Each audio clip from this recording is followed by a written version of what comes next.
If you could live green, would you? I'm Nick Federoff, host of Things Green, where we introduce nuggets of green lifestyle from gardening, upcycling, answering your questions, sustainability, even discussing environmental issues.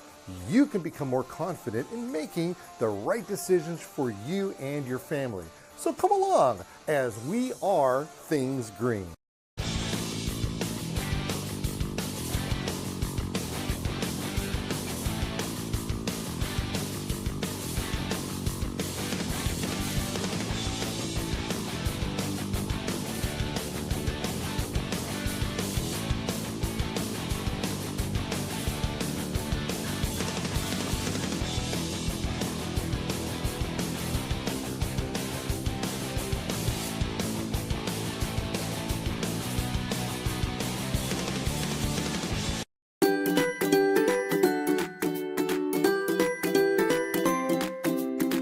So I'm on a road trip, and do we call this La Quinta or La Quinta? La Quinta. La Quinta. Now, La Quinta in English means the fifth, but today we're not holding anything back. We're not going to plead the fifth. We're going to be talking gardens over here.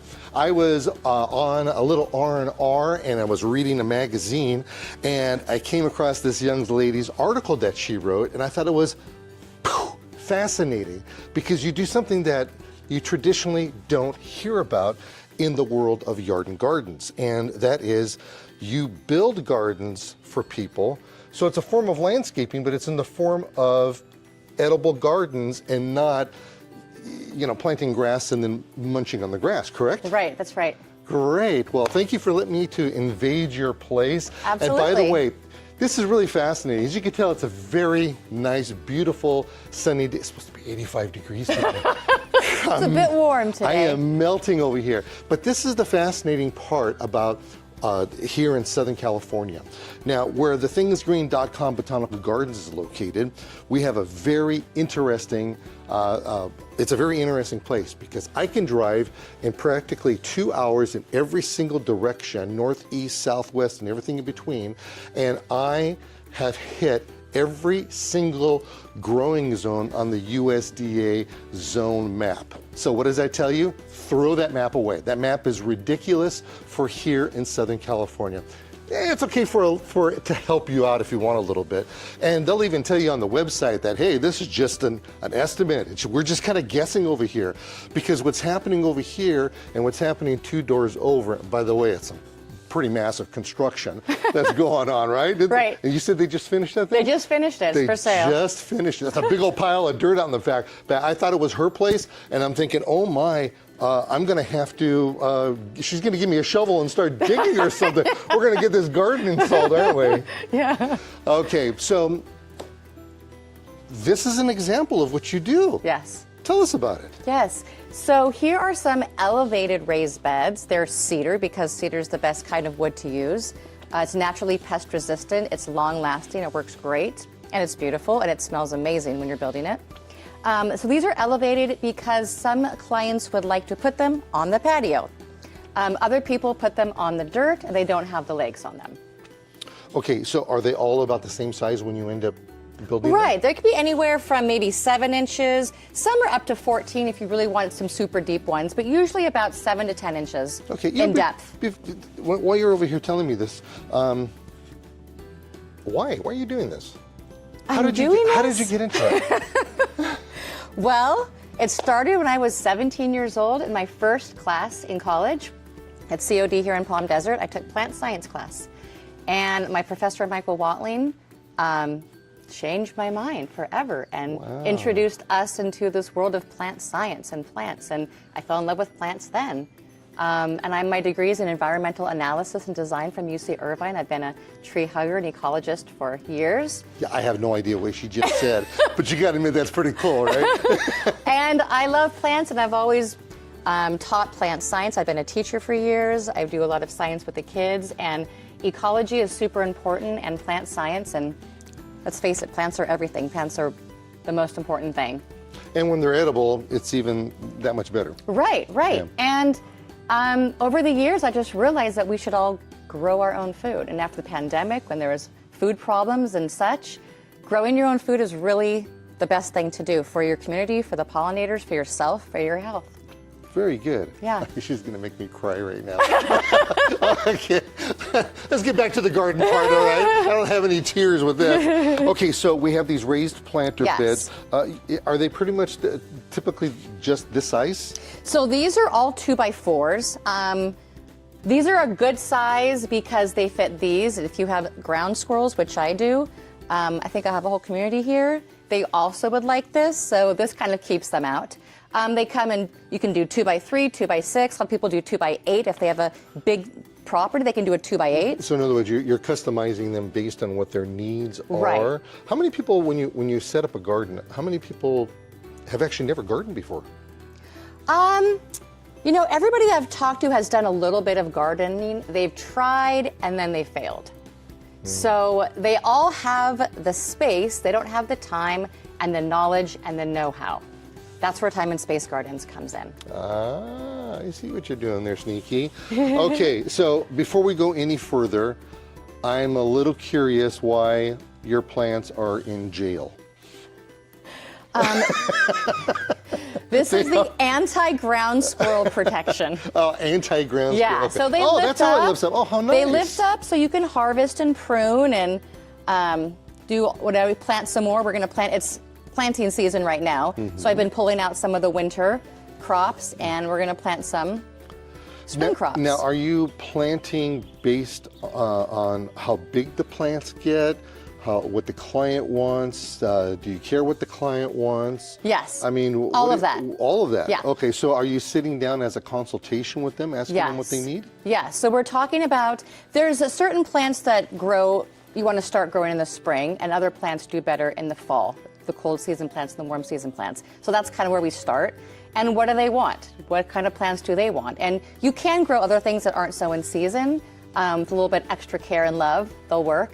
But yeah, what does a client want? I give them a list. They give me their loves and their likes and their dislikes, and then we just go from there. And how much space they have. Now, when they get the well, first off, are you building this on site or is it pre-built? No, I build them. Okay, so you build Yes. them and then you take them over there? Yes. Okay. And sometimes I build them there as well. Okay, so once Depends how many. So once you have this empty box that's there, you're going to fill it with something. Yes. Is it always the same thing? It's the best soil I can get, and that's usually like a happy frog, an ocean forest soil, a super nutrient dense, high quality soil. Okay. Now, when you put it in there, are you packing it down real hard? No. Or do you just kind of leave it, huh? Yeah, I just pour it in. Lots of times there's clumps, so I'll break up all the clumps. It's kind of fun. You kind of move it around like you're spreading frosting. It's almost zen-like. Okay. It's kind of a fun part, actually. and just so what I'm getting aerated. so what I'm getting out of this is that when you go to set this up, you're spending more time there than you really should because you're playing with the soil. No. It needs to be done right. You want to have lots of aeration in there because you want there to be oxygen and for the water to flow well. Okay, so we have, and I know it's not politically correct to say chicken wire. They say poultry wire nowadays. It's poultry wire, so you can still get the bees in here to do Yes, their and the bees business. have been all over these chive blossoms. Oh, nice. Yes. There's a bee right there right now. I almost sucker punched you. Just now. Okay. Yeah. The bees are loving these. Nice. Yeah. So the bees can get through, the pollinators are happy. Okay, you've got the beans going on Yeah. here. You got all Some kinds of fun broccoli. stuff. Look at that. So, I noticed that inside of each container, it looks like you have some kind of lining. Yes, that's it's kind of just a little protection lining. It's like a agricultural fabric, Okay. just a barrier between the soil and the wood. Okay, so you're able to get drainage out of that. It's Yes. not like it's plastic Yes. you're holding it in. No, there or absolutely not. anything And there's like holes at the bottom too. that. Oh, underneath. Mm-hmm. Okay. Yeah. Okay. So is that minimizing your dirt loss as well? Right. There's next to no dirt loss here. Okay. Yeah. All right. Now I could tell from right here. It looks like I was wondering how you're watering this. Yes. So you're watering it via drip line. Yes. And how successful is that for you? It's super successful and it's super essential. Oftentimes people put way too much water and it's wasting water, and it's just plants don't work well with that. They want the least amount that they need. They just need a certain amount and no more than that. So are you just hooking up like a hose thing to this? Or? Yeah, so I just have a hose bib And I Okay. just have a few different components. Oh, and you have a timer on And a there? timer and a Bluetooth timer, so it's on your phone. You can control it. Okay. Super easy, changing for the seasons. And I just run about a 1/2-inch polyurethane tubing up the back of each one. And then we have 1/4 inch strip line with 6-inch spacing. Okay, so the emitters are just oozing out. They're not spraying. It's like dripping. Yeah, Yeah. yeah. Maybe that's why they call it drip line. You think? Yeah, it might be. Yeah, that could right? be it. Okay, so we have the containers. We line it first. You put the soil inside. You get your drip line next? Or do you We plant? kind of plan the drip line. We do the planting first. Oh, okay. Yeah. Okay. Because if you have the drip line and you put the plants everywhere, it depends really. You kind of want to lay the drip line where you're going to have it and then pause for a second, do the planting, and then kind of secure the drip line. So are you putting in actual plants or are you putting in seeds? I'm doing seedlings, very, seedlings. very young plants, Itty bitty ones. and seeds. Oh. I do both. Oh, okay. And Yeah. this way you can get you can get 2 crops growing at a different time. Right, and some take a really long time to get even this big. Mm-hmm. So you don't want to maybe wait that long. You buy a seedling, but some of them grow really fast. Like a lot of the lettuces, the radishes, they grow really fast. So you just go by seed on those. Hey, this one's locked. Oh, I got to do another thing. Okay, so what I'm noticing over here, in fact, I actually had this question on my radio show just this last week, was based on, I planted, they planted something, I don't remember what it was, but they planted it, and once they planted it, they found out that they wanted to know that when can they start harvesting Right. from that. Right. And this right here is kind of cool because almost everything that you have, the second you, may I? Yes. The second that you plant it, you can start eating it. Kind of defends the Right. And the onions too. yeah. At our school, we have a huge garden, and the kids love to eat the tops of the onions, the greens. They love them. Yeah, all parts of the onion. This is delicious. By the way, so you have all your plants over here. You have the greens. You have. So we have cilantro and basil and sweet Vidalia onions over here. We have arugula and spinach. A few beets are in here. You just got all kinds of really neat stuff in there that's growing. Now, is it possible to overplant a 2x4 planter? Yeah, you want to give them a little bit of space, and you want to have air. If you have it too overstuffed, it can kind of cause dampness, and then you're inviting viruses and diseases. So you just want to kind of be careful and see how much space in it. And every kind of plant has a certain amount of space they need. Okay. Now, are your clients maintaining this, or do you come in as a service to maintain it as well? So both. We offer a weekly service to come in, to prune, to harvest, protection from viruses. Because if you have a virus, if you have a pest, the one thing you want to do is stop it immediately. If it's just on a leaf or two, you take those off and remove them, it's going to be fine. If you wait a few weeks to notice it, the whole plant could be just done, and it can spread your other plants. So are you bringing in nuclear warfare to blast them No, off, everything's or organic. Okay, good. Yeah, the one thing we do is Verigrow. It's worm tea, worm casing tea, and it's phenomenal for stopping diseases, prevention, and just routine maintenance, just coming out once a week and really looking at everything, pruning it, keeping it healthy, and then it will be great, right? It's like prevention is the best medicine. So every time you water, this is a container. But every time you water, whether it's your house plants or whatever they are, you're losing a little bit of nutrients every time in your saucer or on the ground, whatever the case may be. So how often are you fertilizing these? About every month or so, just depending on what it is. Perfect. And then every season, we're also kind of redoing the soil, putting like a nice top layer and mixing it in, some nice Oh, fresh is that right? soil. Oh, Yeah. that's nice. Like maybe one bag every season. Yeah. One of the things I do over at the thingsgreen.com Botanical Gardens is that the soil over there is just hideous. We have tried to take and to put deactivated shavings for redwood compost, and I mean redwood compost is like the caviar of all composts. But that doesn't even work. I mean, Wow. we have such a caliche soil that it just eats it all up. So what we ended up doing was that we just started to take our potting soil and just throw it right on top of the ground.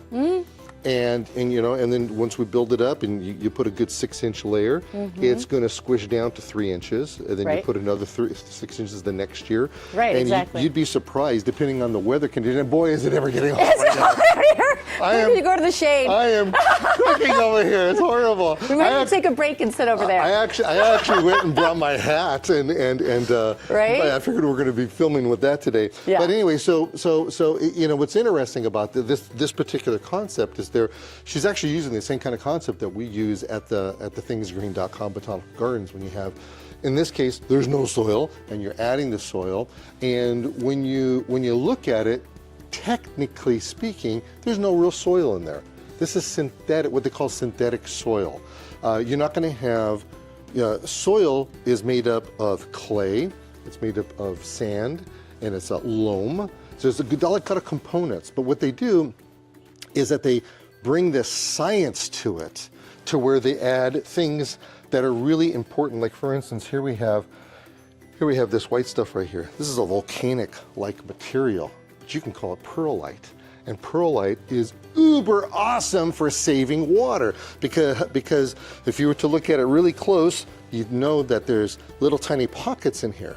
So she's not wasting the drip water going through. What's happening is that the soil's going to hold on to whatever it can hold on to. Then the perlite is kind of like a little sponge, unlike vermiculite. Totally different story, but same concept, to where it will get stuck into these pockets, and then when these things get a little thirsty, they'll search out the water, and they have that. So that right there is a really neat thing. Yeah. So this contraption right here, is this something you made up yourself? Originally I did, but I found that I can get these a little bit less money and easier online. Oh, okay. Okay, so there's somebody out there making that. Right, okay. yeah. So the big thing that kind of gets to me is that, and you're about to run over it right now or back into it, here you have certain plants that, you can just stay right there. So this one I did make. Oh, you did the make bottom this part, one. yeah. Okay, so we have this one right here. Tomatoes are known for being large plants. Some of them can get 4 feet tall, right? 5 feet, 6 feet, right. 8 feet tall. Are you using certain varieties for something like this, or I usually try to get 2 different plants. Okay. Like I like, sometimes the cherry tomatoes are fun and they're delicious and kids love them. My kids love them. And then maybe like another variety, Aroma, an early girl or something. Okay, so you'll stick both of them in. Yeah. So you have, what I think is really cool about here is like you got a spaceship going on, but it's very decorative at the same time. Right. It's just not a tomato cage. Right. Right. This was kind of the homemade. This is how I started out, just making them by scratch, and it works great. So does this bell thing come off? Is yes. that how it works? So it's clipped on. Oh, I see. Right. Okay. Little nice clips. You clip it on. Okay. So you take that off. You get the harvest. Yeah. Take it off. Back, Should we have one? Put it back. Absolutely. Is it difficult to do? No. Oh, how nice. Look at that. They're super good. A lot of people don't like the smell of a tomato as far as it smells so good, right? It's just so good, especially when they're not in season. That's what I like. Right? They're so good. We'll do this. So now, good, right? if you've never grown tomatoes before, what you really want to do is you want to start off with cherry tomatoes, because they're a foolproof tomato, and you're going to get so many tomatoes you don't even know what to do and they're with them. so good. Your kids will like them. Absolutely. I don't care about the kids. I'm talking about me. That's why all my kids grew up and I kicked them out of the house. All right, so we're putting this on here. We don't want to break anything. And then you have another little clip in the back. Yeah. So cool. Okay, so let's kind of go over some of the varieties of plants that you have here. Why don't you work your way this way and come on over here. Yes. All right, so we have some cilantro, some basil, we have sweet Vidalia onions, we have spinach, arugula, we have some Thai basil, and some ruby onions over here. We have some spinach and kale here, fennel and celery, and so shallots and parsley. And then over here we have rosemary, sugar snap peas. We have some garlic also I just put in here. Some garlic that was already sprouted, so I added it. We have broccoli and sage, and lots of bees. Lots of bees. Yeah, they're coming alive. Yeah, with the chives. The chives have chive blossoms now, so I let them go because the bees love them. And you could still eat the ones that don't have the blossoms, but the bees love it. So on your maintenance route, are you telling these plants or your customers that you're going to be yanking them out before they're 100% done? Because, you know, right now it's absolutely beautiful out here. Some of the plants will naturally die off because they don't like the heat. Right. But other ones will just keep on going. Right. You know, like for instance, the time of the year that we're filming this right now, that tomato anywhere else is not going to give you that ripe tomato that I ate. They're usually so good. Yeah, they're usually done. They have what they call a season, and a season is not a whole year. They have winter, spring, summer, and fall, and they fall within those categories. And here we have fall and spring. Those are our 2 seasons in the desert. Yeah, pretty wild. Pretty wild. I told you this is the 5th. We're exposing it all right now.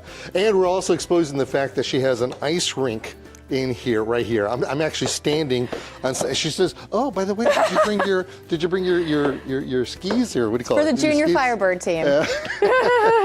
Go Firebird. Go Junior Firebirds. Okay, so you're allowing these plants to completely die out, or do you jump in before they do? So both. So some of them that kind of want to maybe bolt early and have the flowers, if you don't love them as much, or you can kind of harvest part of it, like the chives, it's nice for the pollinators to have those flowers. Okay, now let me explain something here. She used a word that is really important. It's called bolting. Bolting happens when a plant usually happens to cool season plants more than anything, but it'll happen all the time. Let's pick on cabbage, especially ornamental cabbage. Pick on cabbage. So you have a cabbage, it's growing, it looks beautiful. And then all of a sudden, and I'm not kidding about this, we're talking overnight. You walk out into your yard and it's 6 to 12 inches off the ground and there's a stalk that's coming down on it. That process is called bolting. That plant is no good any longer. It has turned bitter on you. And that's usually because of heat and because improper watering. So you have to have the proper watering, you have to make sure that you're mulched properly, you have to make sure.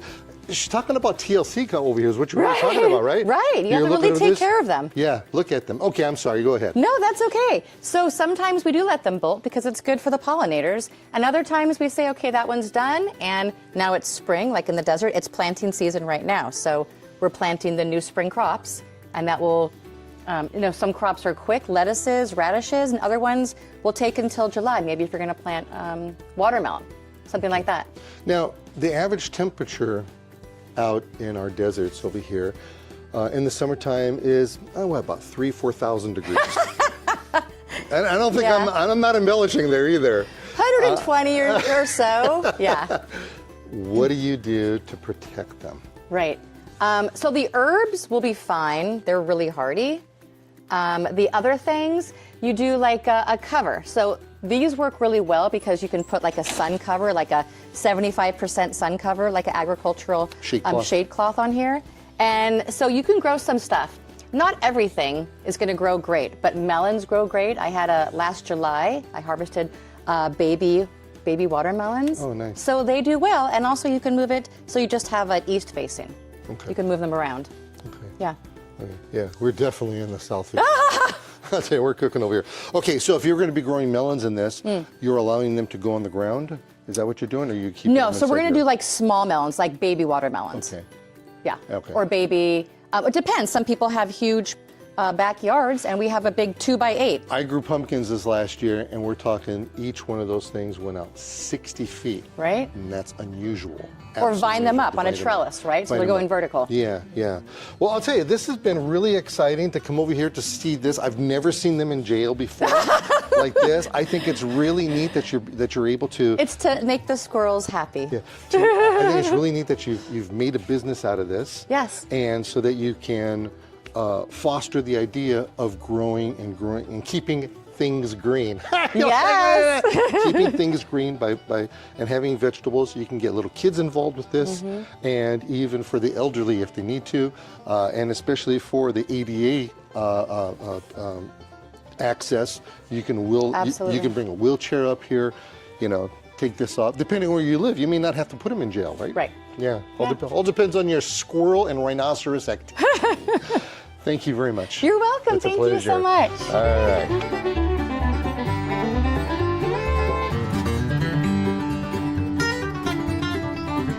Hi, I'm Nick Federoff, and thank you for joining me here on Things Green, where I give you a wealth of information, whether it's gardening, sustainability, we could be talking about construction stuff, we've even been to airports. You just never know where we're going to end up, but I can guarantee you this much, we have information and ideas for you that you can use for your lifestyle, and at the very least, talk about it around the water cooler. That's with me, Nick Federoff, here on Things Green.